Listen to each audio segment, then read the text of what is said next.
dear students and all the viewers, I hope all of you will be fine. This is me, Muhammad Waleed Anjam. Students, the topic for today's discussion is fields of force. Fields of force की जब भी हम बात करते हैं student, तो हमारे जहन में जो एक कॉन्सेप्ट आता है कि वो एक ऐसी फील्ड है जहाँ पे डिफरेंट टाइप की जो फोर्सेस हो रही होंगी वो एक्ट कर रही होंगी। फॉर एग्जांपल अगर मैं आपको ये कहूँ कि ग्रेविटेशनल फील्ड एक ऐसी फील्ड है जहाँ डिफरेंट ऑब्जेक्ट पर ग्रेविटेशनल फोर्सेस एक्ट कर रही होती हैं। लाइकवाइज इलेक्ट्रिक फील्ड एक ऐसी फील्ड होगी जहाँ पर चार्जेस पर इलेक्ट्रिक फोर्सेस इफेक्ट कर रही होंगी। इसी लिहाज से हम फील्ड्स ऑफ फोर्स की डिस्कशन आज करेंगे। स्टूडेंट, इस फील्ड्स ऑफ फोर्स को डिस्कस करने से पहले जो बहुत ही बेसिक टर्म है जो मैं आपके साथ डिस्कस करना चाहूँगा, दैट इज पॉइंट चार्ज। कि what is a point charge? Point charge क्या होता है जी? तो हम बात कर रहे थे पॉइंट चार्ज की। पॉइंट चार्ज एक ऐसा चार्ज है जिसका अपना जो साइज है वो बहुत स्मॉल है किसके मुकाबले में, as compared to the distance between the charges. For example अगर हम ये बात करें कि हमारे पास कोई भी एक चार्ज है, ठीक है, और इस चार्ज का जो अपना साइज है अगर वो देखें और इसका किसी दूसरे चार्ज से जो डिस्टेंस है वो अगर बहुत कम है, हम ये कहेंगे कि इसका साइज बहुत स्मॉल है as compared to the distance between the charges. तो ऐसे चार्जेस को हम क्या नाम देते हैं स्टूडेंट्स? पॉइंट चार्ज का नाम देते हैं। अच्छा, आज चूंकि हमारा जो कॉन्सेप्ट है वो फील्ड्स ऑफ फोर्स में, तो सबसे पहली चीज जो हम डिस्कस करेंगे वो इलेक्ट्रिक फील्ड को डिस्कस करते हैं कि what is an electric field. The space or region around a point charge within which another charge experience a force is called a electric field। कि हमारे पास जो इलेक्ट्रिक फील्ड है वो एक बेसिकली एक ऐसी जगह है जहां पर किसी पॉइंट चार्ज के करीब जो कोई दूसरा चार्ज पड़ा हुआ है वो एक फोर्स एक्सपीरियंस करता है। इस वजह से हम उसको क्या नाम दे देते हैं? इलेक्ट्रिक फील्ड का नाम दे देते हैं। स्टूडेंट्स, जो न्यूटन का ग्रेविटेशनल लॉ था, न्यूटन लॉ ऑफ ग्रेविटेशन जो था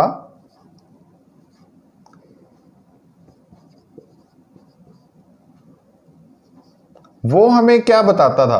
वो हमें बताता था कि हमारे पास जो ग्रेविटेशनल फोर्स है वो किस तरह से मुख्तलिफ ऑब्जेक्ट्स पर एक्ट कर रही होती है। Newton's law of gravitation help us to measure the magnitude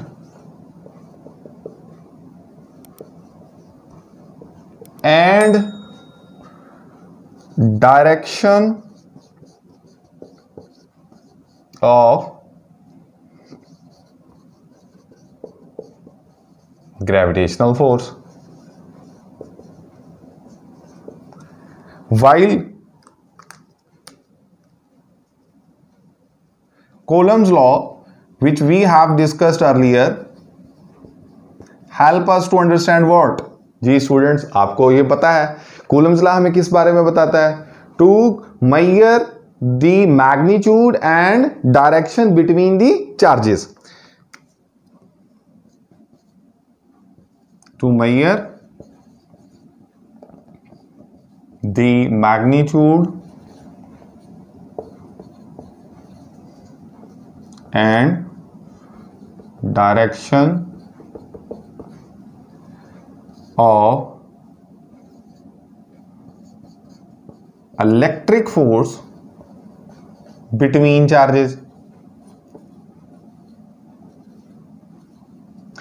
तो ये हमें पहले से ऑलरेडी पता है कि जो ग्रेविटेशनल फोर्सेस हैं वो किस तरह मैसेज पे डिफरेंट पर आपस में इंटरेक्ट कर रही होती हैं, और जो कूलम्ब लॉ जो हम पहले डिस्कस कर चुके हैं उसके अकॉर्डिंगली एक चार्ज दूसरे चार्ज पर किस तरह से फोर्स एक्सपीरियंस करता है। लेकिन स्टूडेंट्स, यहाँ से हमारे पास एक क्वेश्चन जो हमें खुद से अराइज होता है हमारे पास, वो ये है कि ये फोर्सेस जो हैं इनका ओरिजिन क्या है। हमने मान लिया कि एक चार्ज किसी दूसरे चार्ज पर फोर्स एक्सर्ट करता है, तो वो फोर्स कहाँ से आती है, एक हमारा ये क्वेश्चन है। दूसरा ये क्वेश्चन है कि ये फोर्सेस एक मास से दूसरे मास पे किस तरह से ट्रांसमिट होती हैं और एक चार्ज से दूसरे चार्ज पर किस तरह से ट्रांसफर होती हैं। तो स्टूडेंट्स, अगर हम अपने इन क्वेश्चंस को देखें, हमारा जो पहला क्वेश्चन हमारे माइंड में आता है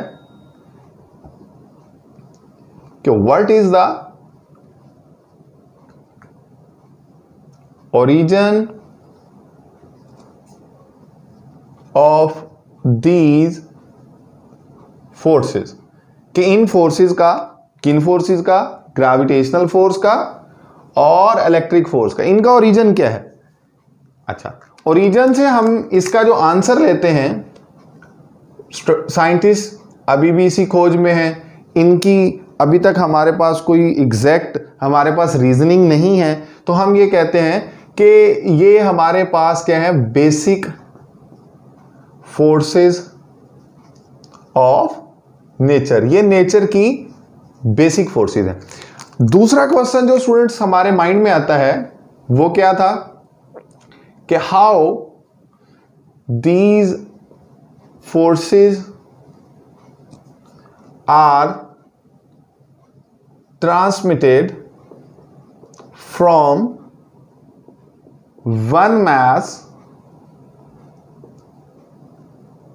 टू अनदर। एक मैस से दूसरे मैस से हमारी यहां पर क्या मुराद है, gravitational law,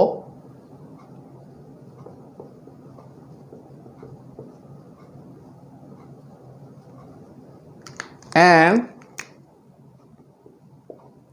from one charge to another, और यहां से हमारी क्या मुराद है, कूलम्स लॉ, एक चार्ज से दूसरे चार्ज पर किस तरह से ये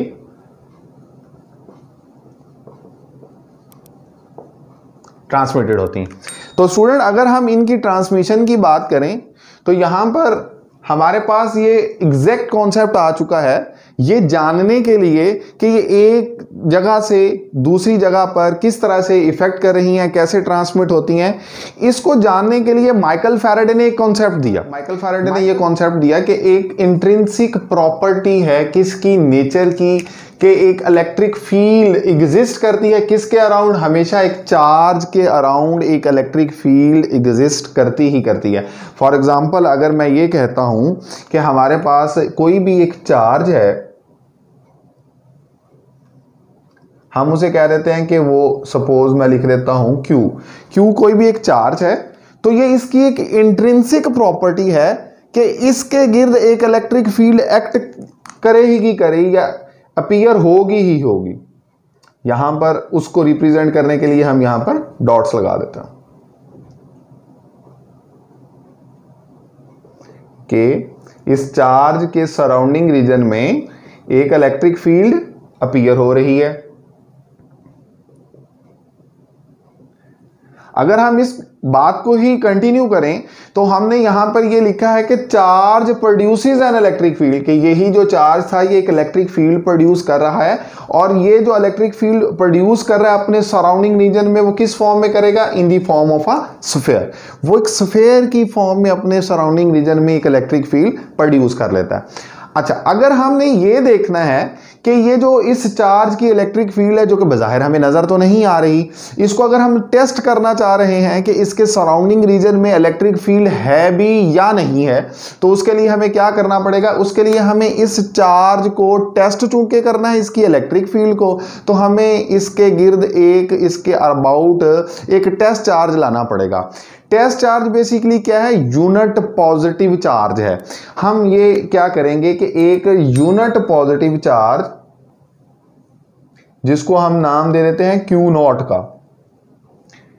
उस क्यू नॉट को इसके करीब लाएंगे, जो कि क्या डिटरमिन करेगा, वो डिटरमिन ये करेगा कि इस चार्ज की इलेक्ट्रिक फील्ड कहां तक अपीयर हो रही है और उसकी वहां पर मैग्नीट्यूड कितनी है। तो जब हम देखेंगे जिस तरह से इस क्यू चार्ज की एक इलेक्ट्रिक फील्ड थी, लाइकवाइज इस यूनिट पॉजिटिव चार्ज की जिसे हम टेस्ट चार्ज कह चुके हैं, इसकी भी एक फील्ड होगी जो इसके गिर्द अपीयर हो रही होगी in the form of the sphere. अब स्टूडेंट्स हमारे सामने ये बात क्लियर हो चुकी है कि ये दोनों चार्जेस की अपनी अपनी फील्ड्स हैं और इन दोनों की फील्ड्स का आपस में एक दूसरे के साथ इंटरेक्शन जब होगा तो इनके दरमियान इलेक्ट्रिक फोर्सेस डेवलप हो जाएंगी, जिसकी वजह से ये आपस में एक दूसरे को अट्रैक्ट करेंगे या रिपेल करेंगे, तो वो इलेक्ट्रिक फोर्स उसकी रीजन बन जाएगी। अब हम इसको अगर देखें कि इनका जो आपस में इंटरेक्शन होगा, the interaction between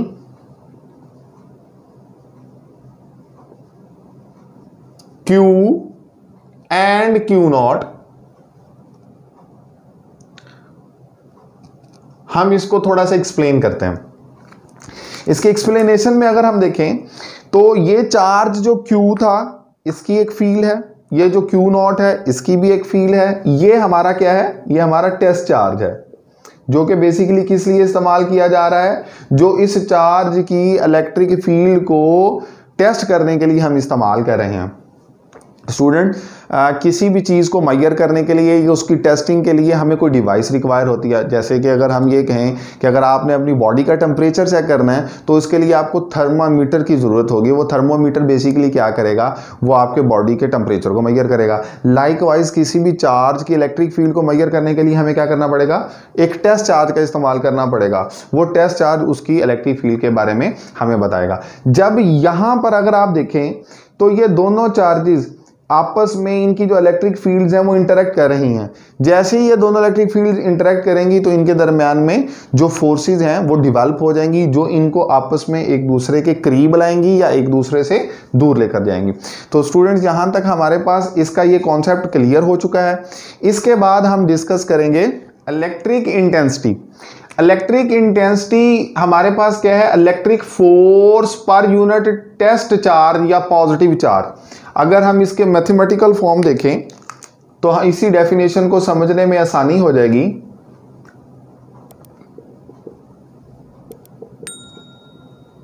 कि बेसिकली जो इलेक्ट्रिक फील्ड इंटेंसिटी है या इलेक्ट्रिक फील्ड स्ट्रेंथ है, जिसको रिप्रेजेंट किससे किया जाता है, ई से, ये किसके इक्वल है, electric force per unit positive charge test charge is called electric field strength per unit test charge या यूनिट पॉजिटिव चार्ज। अब हमें ये बात स्टूडेंट्स पता है कि अगर हम इसी एक्सप्रेशन को सिंप्लीफाई करें या थोड़ा सा रीअरेंज करें तो हमारे पास क्या होगा, हम लिख सकते हैं कि F इज इक्वल्स टू ये Q not multiplied by E। तो ये हमारा एक एक्सप्रेशन बन जाएगा। मतलब हुआ क्या है, अगर हम इस चीज को ये देखें कि जैसे ही आप एक टेस्ट चार्ज को किसी भी चार्ज के करीब लेकर आएंगे, वो टेस्ट चार्ज जो होगा एक फोर्स एक्सपीरियंस करेगा। क्यों एक्सपीरियंस करेगा, क्योंकि ये चार्ज उस पर एक फोर्स लगाएगा और वो फोर्स F किसके इक्वल होगी, वो फोर्स F होगी इक्वल्स Q नॉट E के, किस एक्सप्रेशन के अकॉर्डिंगली, इस एक्सप्रेशन के अकॉर्डिंगली। इसी इलेक्ट्रिक फील्ड इंटेंसिटी को हम एक और तरह से भी डिफाइन कर सकते हैं। अगर हम उसको देखें तो हम ये लिखेंगे the force experienced by unit positive charge at a point, the force experienced by unit positive charge। यहां तक अगर हम समझें, इस यूनिट पॉजिटिव चार्ज ने जो फोर्स एक्सपीरियंस करनी है इस पॉइंट पर is called electric field strength या इंटेंसिटी ऑफ दैट पॉइंट। वो उस जगह की इलेक्ट्रिक फील्ड इंटेंसिटी है किस जगह की? जहां पर हमने टेस्ट पॉजिटिव चार्ज रखा हुआ है, क्योंकि उसने एक फोर्स एक्सपीरियंस की और उस पर वो फोर्स कौन सा चार्ज लगा रहा है? जिसकी इलेक्ट्रिक फील्ड को हम मेजर करना चाह रहे थे या जिसको हम डिटेक्ट करना चाह रहे थे। तो स्टूडेंट्स यहां से हम लोग ये देख सकते हैं कि अगर हम इसी इलेक्ट्रिक फील्ड इंटेंसिटी के चंद पॉइंट्स को डिस्कस करें जो कि बड़े ही इंपॉर्टेंट पॉइंट्स हैं, उन इंपॉर्टेंट पॉइंट्स को अगर हम देखें तो वो पॉइंट्स बेसिकली इसी इलेक्ट्रिक फील्ड ही से रेलिवेंट हैं कि जो टेस्ट चार्ज होना चाहिए या बहुत स्मॉल होना चाहिए। सबसे पहले मैं ये लिखूंगा कि टेस्ट चार्ज शुड बी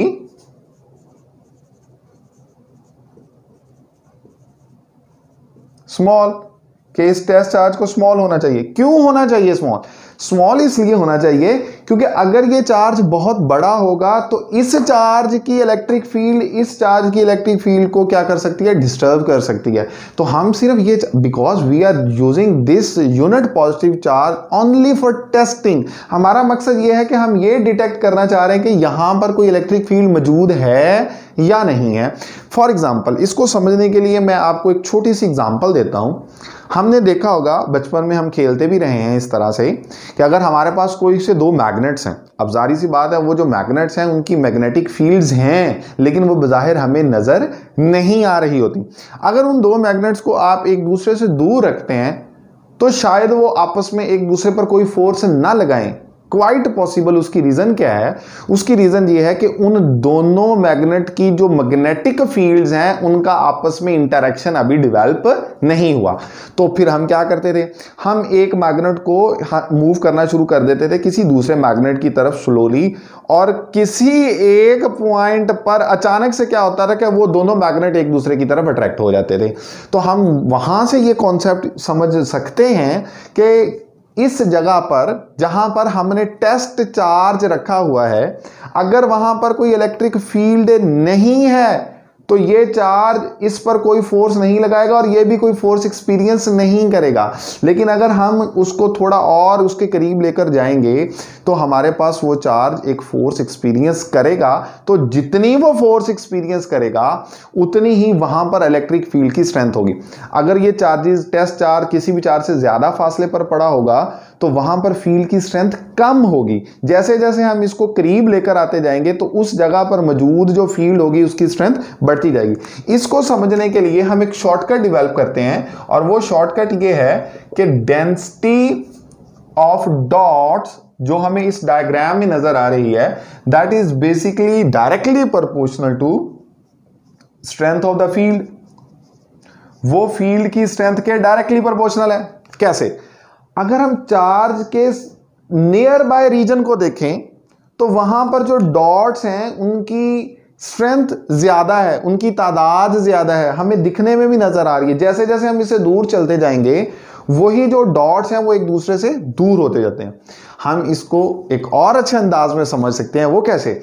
कि अगर हम किसी एक ट्यूबलाइट को देखें या किसी एक बल्ब को देखें तो उस बल्ब के जैसे हम जितना करीब जाते जाएंगे उसकी रोशनी की जो स्ट्रेंथ होगी या जो उसकी इंटेंसिटी होगी वो बढ़ती जाएगी, और जैसे जैसे हम उससे दूर जाते जाएंगे उसकी इंटेंसिटी क्या होती जाएगी?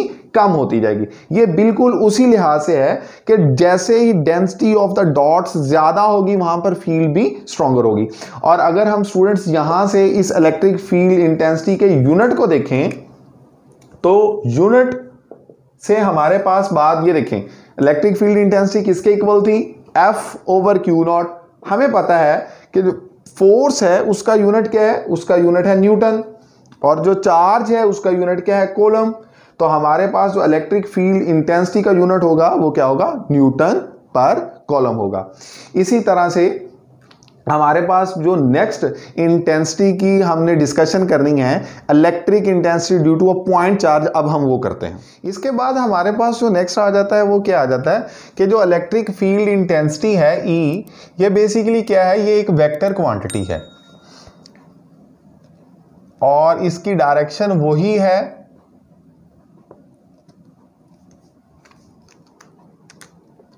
जो किसकी है?